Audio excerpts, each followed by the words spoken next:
കൃഷ്ണനെ മാത്രം കാത്തിരിക്കുന്ന ഒരു പൂവിനെ കുറിച്ച് നിങ്ങൾ എപ്പോഴെങ്കിലും കേട്ടിട്ടുണ്ടോ? ഇത് വെറുമൊരു കഥയല്ല, ഇത് കണിക്കൊന്നയുടെ നിത്യമായ വഴിപാടാണ്. ഒരു കാലത്ത് വൃന്ദാവനത്തിലെ പുണ്യവനങ്ങളിൽ പ്രകൃതി പൂത്തിരുന്നത് ഋതുക്കൾ അനുസരിച്ചല്ല, മറിച്ച് ഭഗവാൻ കൃഷ്ണന്റെ ഓടക്കുഴലിന്റെ താളമനുസരിച്ചായിരുന്നു. അദ്ദേഹത്തിന്റെ സംഗീതത്തിൽ നൃത്തം ചെയ്ത മരങ്ങൾക്കിടയിൽ ഒരു എളിമയുള്ള സ്വർണ്ണ നിറത്തിലുള്ള പൂക്കൾ നിറഞ്ഞ വൃക്ഷമുണ്ടായിരുന്നു, കണിക്കൊന്ന. തോട്ടത്തിലെ ഓരോ മരവും അവരുടെ കാലത്ത് പൂക്കുന്നതിൽ അഭിമാനിച്ചു. വസന്തം മാമ്പഴം കൊണ്ടുവന്നു, മൺസൂൺ ചക്കകൾ കൊണ്ടുവന്നു, വേനൽ ഗുൽമോഹറുകൾ കൊണ്ടുവന്നു.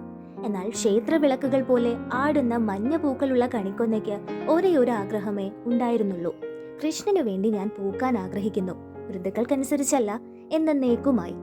മറ്റു മരങ്ങൾ ചിരിച്ചു. വിഡ്ഢി, ദേവന്മാർ പോലും ഋതുക്കളെ ബഹുമാനിക്കുന്നു. സമയക്രമത്തിന് വിരുദ്ധമായി നിങ്ങൾക്ക് എങ്ങനെ പോകാൻ കഴിയും? പക്ഷെ കണിക്കൊന്ന ഇതിന് മറുപടി പറഞ്ഞില്ല. അത് നിശബ്ദമായി ചക്രവാളത്തിലേക്ക് നോക്കി കൃഷ്ണനെ കാത്തിരുന്നു. വർഷങ്ങൾ കടന്നുപോയി. ഒരു ദിവസം കുസൃതി നിറഞ്ഞ പുഞ്ചിരിയും കയ്യിൽ ഓടക്കുഴലുമായി കൊച്ചു കൃഷ്ണൻ മരത്തിനരികിലൂടെ നടന്നു. ആനന്ദത്താൽ മതിമറന്ന കണിക്കൊന്ന പൂത്തുലഞ്ഞു. അത് ഋതുവല്ലെങ്കിലും അതിന്റെ സ്വർണ്ണ പൂക്കൾ അനുഗ്രഹങ്ങൾ പോലെ പെയ്തു. അവന്റെ കാൽക്കീഴിലെ നിലം മൂടി. കൃഷ്ണൻ മുകളിലേക്ക് നോക്കി സൗമ്യമായി പുഞ്ചിരിച്ചു പറഞ്ഞു: നീ ഋതുവിന് വേണ്ടി കാത്തിരുന്നില്ല, നീ എനിക്കായി കാത്തിരുന്നു. ഇന്നു മുതൽ ഞാൻ നിന്നെ അനുഗ്രഹിക്കുന്നു. യഥാർത്ഥ ഭക്തിയുടെ അടയാളമായി നീ എല്ലാ ദിവസവും എന്നേക്കുമായി പൂക്കും.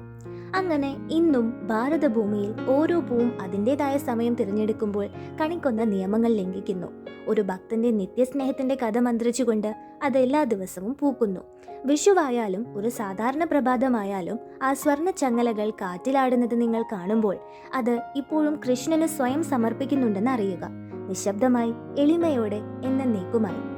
ഈ കഥ നിങ്ങളുടെ ഹൃദയത്തെ സ്പർശിച്ചെങ്കിൽ ലൈക്ക് ചെയ്യാനും ഷെയർ ചെയ്യാനും ഞങ്ങളുടെ ചാനൽ സബ്സ്ക്രൈബ് ചെയ്യാനും മറക്കരുത്. താഴെ കമന്റ് ചെയ്യുക: കണിക്കൊന്ന പൂത്തുലഞ്ഞത് നിങ്ങൾ എപ്പോഴെങ്കിലും കണ്ടിട്ടുണ്ടോ?